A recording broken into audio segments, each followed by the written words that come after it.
Hello!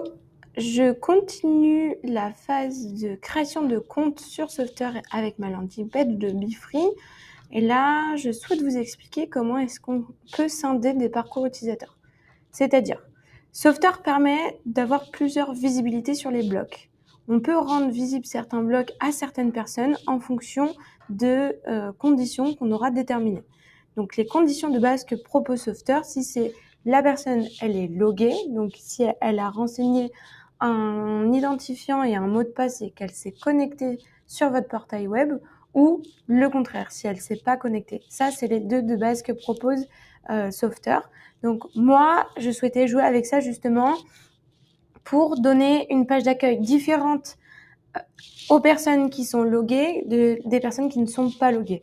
Pourquoi? Parce que je ne voulais pas, par exemple, qu'un particulier qui voulait localiser un nid de frelons asiatiques sur ma plateforme, une fois qu'il s'est inscrit sur ma plateforme, ait la même page d'accueil, donc à savoir ma landing page qui vend ma proposition de valeur, puisque s'il s'est inscrit, il a déjà compris ce qu'on voulait faire, et donc je voulais pas répéter forcément la même chose. Donc je vais vous montrer moi comment j'ai décidé de scinder les deux parties. Donc on revient sur ma landing page et là, on va pouvoir aller dans les blocs pour aller déterminer qui a la visibilité de ce bloc-là. Donc, on va aller juste ici avec le petit œil dans les paramètres du bloc. Donc là, on va avoir la visibilité. Et je vais avoir la possibilité de choisir la visibilité pour tout le monde, pour les personnes qui sont loguées et pour les personnes qui ne sont pas connectées. Et donc, moi, je vais choisir les blocs de ma landing page pour les personnes qui sont pas loguées, pour ceux qui veulent juste découvrir la proposition de valeur. Voilà. Donc là, ça veut dire que seulement les gens qui ne seront pas connectés verront ce bloc. Une fois connectés, finalement, nous n'aurons plus rien. Donc, il faudra que je prévoie certains blocs de visibles pour les gens logués. Donc, c'est ce que j'ai fait.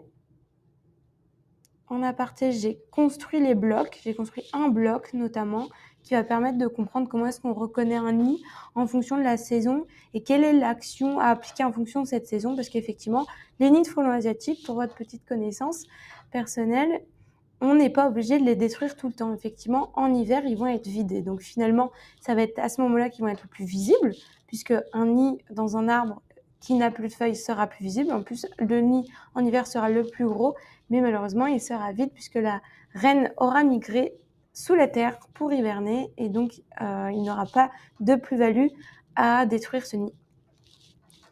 Donc, là, ce que j'ai fait, c'est que ce bloc-là, on voit bien avec la petite valise, et quand je passe dessus, c'était marqué, Software m'indique que ce bloc-là va être visible seulement par les personnes qui seront connectées. Dans ce sens, la page d'accueil, lorsque mon utilisateur cliquera en haut à gauche sur mon logo, va retomber sur ce bloc-là lorsqu'il se sera connecté. Alors, il n'aura plus la landing page, mais bien ce bloc-là. J'ai déterminé aussi ce bloc-là pour rappeler la proposition de valeur pour les professionnels qui est de pouvoir être répertorié sur un répertoire de professionnels pour être rappelé justement pour la destruction des nids. Donc, je garde mon footer. Mon footer, je vais le mettre pour all users. Ça veut dire que ce sera le même pour tout le monde. Donc, finalement, lorsque c'est all, je n'ai pas le petit macaron en haut à gauche. Donc, ce que je voulais montrer aussi, c'est que je vais pouvoir donner un header spécifique pour chacun des utilisateurs. Effectivement, après la connexion, il n'y aura pas lieu de mettre ce header-là, de s'inscrire, se connecter, puisqu'ils seront déjà connectés. Donc, j'ai créé un autre header. Dans ce sens, la visibilité de ce header-là va être pour les personnes non loguées et celui-ci, cependant, pour les personnes loguées. Pour les personnes loguées, j'ai décidé juste de mettre un call to action pour signaler le nid, d'avoir aussi la liste des professionnels et la liste des nids à disposition. À savoir que ces boutons-là ramènent sur une inscription parce que je veux vraiment que l'utilisateur s'inscrive pour prouver l'attraction de ma proposition de valeur. Donc plus j'aurai d'inscrits, plus j'aurai connaissance s'il y a une appétence pour cette proposition de valeur ou non. Et donc ces boutons-là seront cliquables seulement une fois connectés. On va un petit peu voir en détail cette partie utilisateur, users.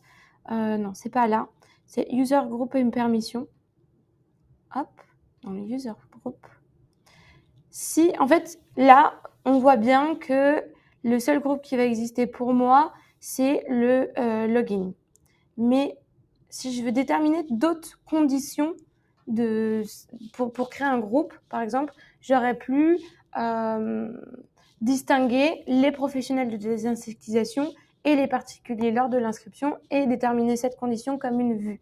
Alors là, j'aurais pu construire des vues spécifiquement pour les professionnels ainsi que des vues spécifiquement pour les particuliers. Donc là, je vais avoir la possibilité de nommer ce nouveau groupe et d'en déterminer les conditions. Donc là, elles sont diverses et variées. Tout dépend du projet, de ce que vous voulez mettre en place. On peut aller sélectionner directement, OK, on va aller scinder les gens qui sont logués par rapport à leur email, par exemple, ou leur nom, leur prénom, etc. Si là, il y a plein de conditions, s'ils sont dans le champ, s'ils ne sont pas dans le champ, etc. Donc là, à vous de voir si vous avez plusieurs utilisateurs différents. Je sais que j'ai accompagné un porteur de projet qui avait vraiment besoin de scinder deux typologies d'utilisateurs parce que l'interface n'aurait pas du tout été la même. Il y en a une, c'était poussé pour créer des annonces et une, c'était poussé pour regarder des annonces. Donc effectivement, la page d'accueil n'était pas la même puisque l'ambition de pousser du contenu était différente. Donc elles avaient vraiment scindé les deux comme ça.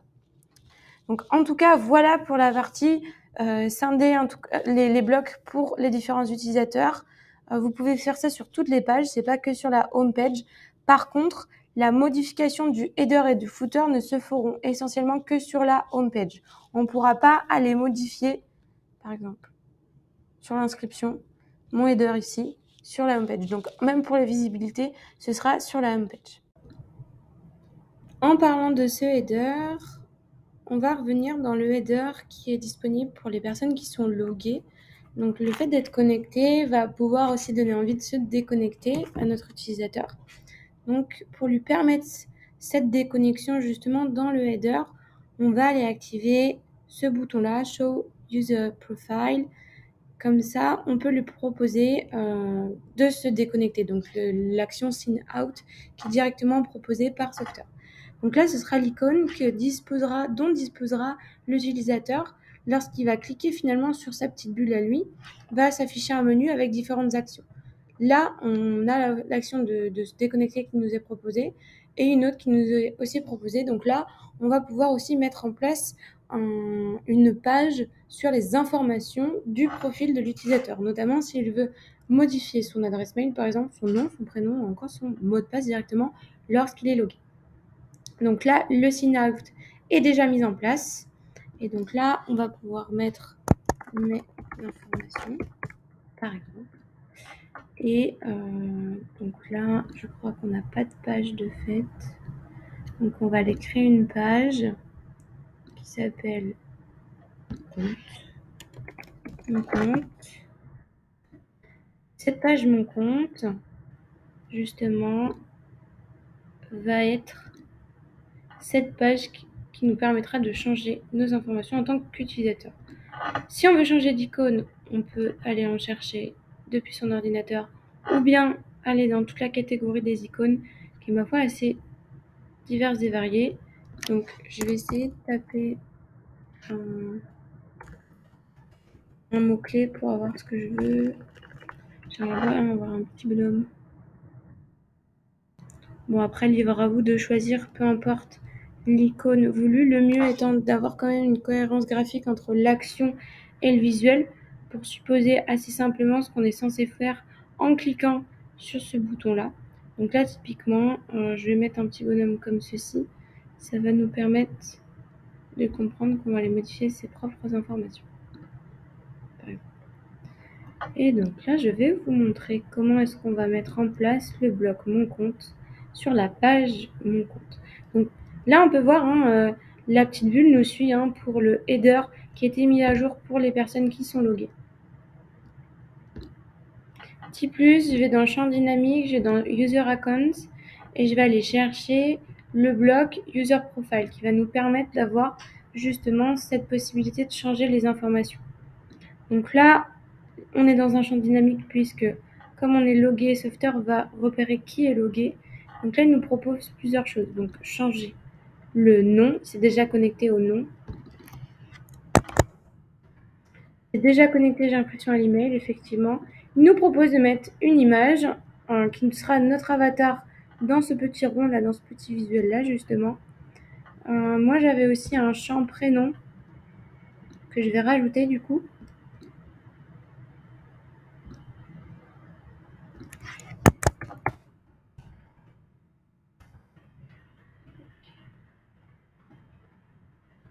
Et c'est tout.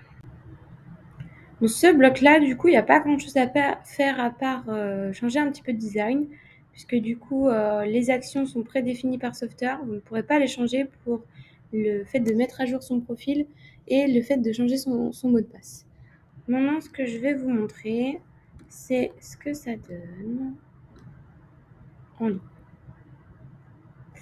Ah, donc là, j'étais restée connectée. La dernière fois, je devais m'être connectée. Donc, il a analysé que j'étais déjà connectée. Et il m'a mis le bon header, justement, et aussi la bonne homepage, la bonne page d'accueil, puisque en fait, je suis loguée et donc j'ai bien les blocs en conséquence. Là, vous pouvez voir que le bloc est assez rigolo. Il y a une petite animation qui fait changer les wordings. Moi, je trouve assez sympa. Et finalement, on peut aussi voir en cliquant ici sur mon petit avatar. Donc, si j'avais mis une photo dans mes informations, justement, ou là où je vais cliquer, j'aurai mes informations. Hop. Donc là, je peux tout changer. Donc, après, c'est une question de design. Vous pouvez bouger, mettre en haut, mettre en bas. Là, l'avatar, c'est une recherche dans vos fichiers d'ordinateur. La possibilité de changer son mot de passe. Donc voilà pour les parcours utilisateurs.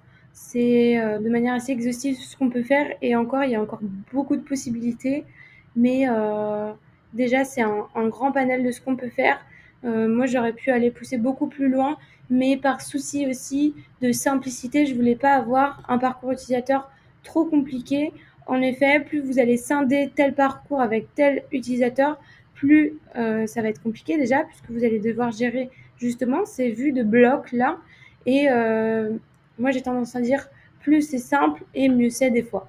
Donc, à vous de voir en fonction de votre projet, mais voilà ce qu'on peut faire en termes de parcours utilisateur sur Software.